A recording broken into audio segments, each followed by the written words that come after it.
How to fix WhatsApp status problem not showing. What's up everyone? In this tutorial I'm gonna be showing you guys how you can fix this issue. So let's just jump right in. First thing first, you're gonna have to go ahead and open up your WhatsApp. And once you get to your WhatsApp application, all you have to do is check your settings.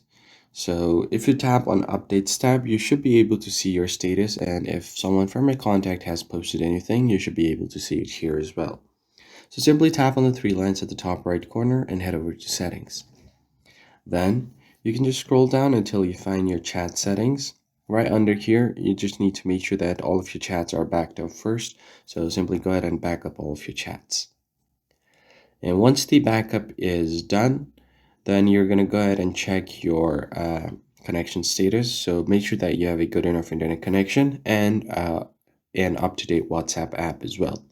Head over to your settings menu, scroll down all the way until you find your app settings. Simply search for WhatsApp here.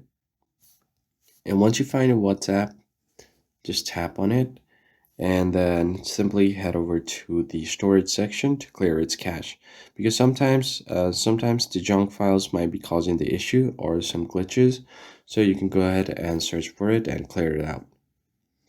The next step is to change its permission settings. Make sure all of the permissions are allowed, and after doing all of this, you should be able to get it back after restarting your phone. So that is it for this video, guys. I hope it was helpful to you. I'll catch you guys on the next one.